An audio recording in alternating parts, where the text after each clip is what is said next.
ప్రతి నెల తప్పని తిప్పలు పిఎంఎస్ అండ్ పిఎండిడి. పీరియడ్స్ ప్రతి స్త్రీ ఎదుర్కొనేవే అయినప్పటికీ కొందరికి మాత్రం పెద్ద సమస్యలాగానే అనిపిస్తాయి. కొందరు మహిళలు పీరియడ్స్ సమయంలో కూడా పెద్దగా నొప్పి లేకుండా అన్ని పనులు చేసుకోగలరు. కానీ మరికొంత మందికి మాత్రం నెలసరి పెద్ద గండంలాగా అనిపిస్తుంది. ఆ సమయంలో వారికి కడుపు నొప్పి, నడుము నొప్పి, కాళ్ళు లాగడం వంటివి భరించలేనంతగా ఉంటాయి. ఈ ఇబ్బందులు పీరియడ్స్ వచ్చే 2 వారాల ముందు నుండే మొదలవుతాయి. హార్మోన్లో జరిగే మార్పుల కారణంగా కొందరికి నెలసరి వచ్చే 15 రోజుల ముందు నుంచి టెన్షన్, కోపం, చిరాకు, డిప్రెషన్, అలసట, రొమ్ములు నొప్పిగా ఉండడం లాంటి లక్షణాలు కనిపిస్తాయి. దీనిని ప్రీమెన్స్ట్రువల్ సిండ్రోమ్ అని అంటారు. అయితే నెలసరి పూర్తి కాగానే ఈ బాధలు, కోపాలు అన్నీ మటుమాయమైపోతాయి. ఈ సమస్యల వల్ల మహిళలు సాధారణ జీవితం గడపడం కష్టమైపోతుంది. కాబట్టి ఈ సమస్య లక్షణాలు, తీవ్రత గురించి పూర్తి వివరాలు ఇక్కడ వేటు న్యూస్లో మనం ఇక్కడ ఒక ఆర్టికల్ చూస్తూ ఉన్నాం. పిఎంఎస్ తీవ్రత ఎక్కువగా ఉంటే దాన్ని ప్రీ మెన్స్ట్రువల్ డిజార్డర్ అని కూడా అంటారు. మహిళల్లో అండం విడుదలైన తర్వాత విపరీతమైన మార్పులు వస్తాయి. పీరియడ్స్ వచ్చే వారం ముందు నుంచే విపరీతమైన తలనొప్పి, వాంతుల ఫీలింగ్, అకారణంగా కోపం రావడం, గుండె దడలు రావటం, రొమ్ముల్లో నొప్పి ఉండడం లాంటివి జరుగుతాయి. ఇవి పీరియడ్ వచ్చిన రోజే చాలా వరకు తగ్గిపోతాయి. వీటన్నిటికీ ప్రధాన కారణం హార్మోన్ల అసమతుల్యత, మైక్రో న్యూట్రియంట్ డిఫిషియన్సీ, శారీరక శ్రమ లేకపోవడం, ఊబకాయం. శారీరక బాధలు ఉన్నంత వరకు ఓకే, కానీ మానసికంగా పిచ్చి ఆలోచనలు వస్తే మాత్రం సైకియాట్రిస్టుకు లేదా సైకాలజిస్ట్ను సంప్రదించాలి. వీటి గురించి బయటపడాలంటే శారీరక వ్యాయామం, మెడిసిన్ చేయాలి. సరిపడా నిద్ర ఉండేలా చూసుకోవాలి. డైట్లో మార్పులు చేసుకోవాలి. నెలసరికి ముందు కనిపించే మార్పులకు చాలా వరకు ఈస్ట్రోజన్, ప్రొజెస్టిరాన్ హార్మోన్లు హెచ్చు తగ్గులే కారణం. వీటితో పాటు మెదడులో సెరోటోనిన్, బీటా ఎండార్ఫిన్ అనే న్యూరో ట్రాన్స్మిటర్ ఉత్పత్తి తగ్గడం వల్ల మానసిక చికాకులు అధికంగా కనిపిస్తూ ఉంటాయి. జన్యుపరంగా ఈ బాధలు వచ్చే అవకాశం ఉంది. అయితే ఇవి అందరిలోనూ ఒకే రీతిలో ఉండవు. వీటిల్లో ఎక్కువ తక్కువలు కూడా ఉంటాయి. ఎలా గుర్తించాలి అంటూ ఇక్కడ మనం చూస్తూ ఉన్నాం. పిఎండిడి లక్షణాలు పిఎంఎస్ లక్షణాలు కన్నా చాలా తీవ్రంగా ఉంటాయి. రోజువారీ జీవితంపై తీవ్ర ప్రతికూల ప్రభావం చూపించవచ్చు. దీంట్లో తిమ్మెర్లు, తలనొప్పి, కీళ్ళ నొప్పులు, కండరాల నొప్పులు వంటివి శారీరక బాధలు ఉంటాయి. ఆందోళన, కంగారు, కోపం, డిప్రెషన్, కొన్నిసార్లు ఆత్మహత్య ఆలోచన రావచ్చని నివేదికలు చెబుతున్నాయి. ప్రీమెన్స్ట్రువల్ డిజార్డర్ను ఆరోగ్య సమస్యగా WHO గుర్తించింది. పిఎండిడిని తేలికగా తీసుకోకూడదని, లక్షణాలను గుర్తించి వెంటనే చికిత్స అందించాలని నిపుణులు చెబుతూ ఉన్నారు.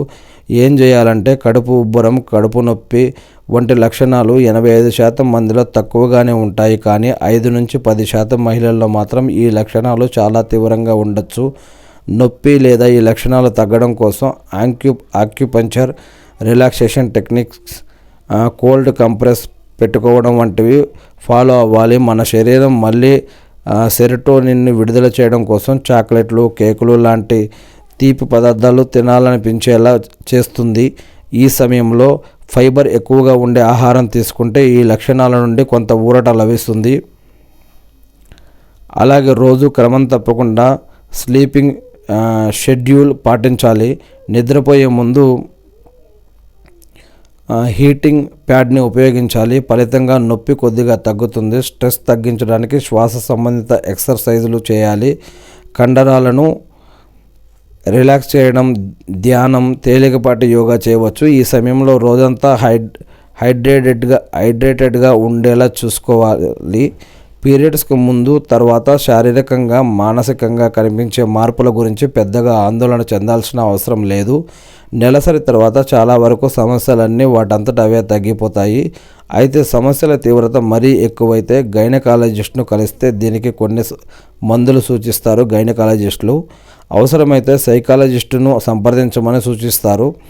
మానసిక నిపుణులు, కాగ్నిటివ్ బిహేవియర్ థెరపీ ఇస్తారు. తొలి దశలో మందులు వాడకుండానే మనసును ఎలా నియంత్రించుకోవచ్చు అనే విషయంలో తగిన సూచనలు చేస్తారు.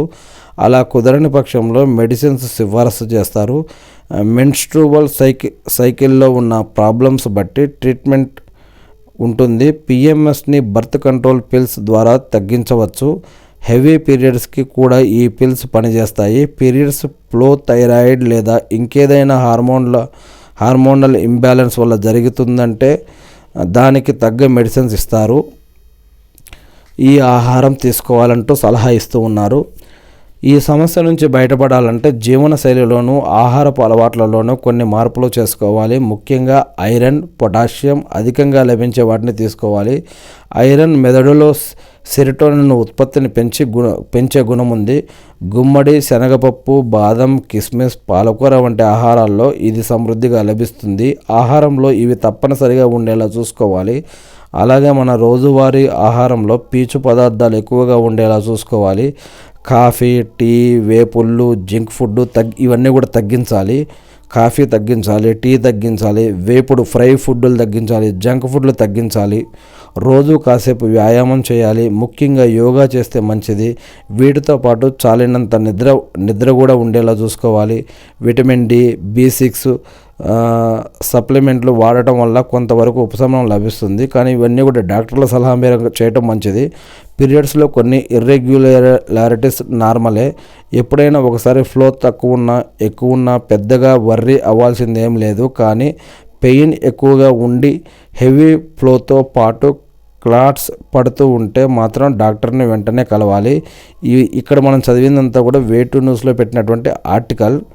మరి ఇది కేవలం ఉన్నట్లుగా చదవటం జరిగింది. మరి దీనిలో ఏదైనా మీరు పాటించాలనుకుంటే మాత్రం డాక్టర్ యొక్క సలహా మాత్రం కంపల్సరీ గుర్తుపెట్టుకోండి. డాక్టర్ యొక్క సలహా తీసుకోండి.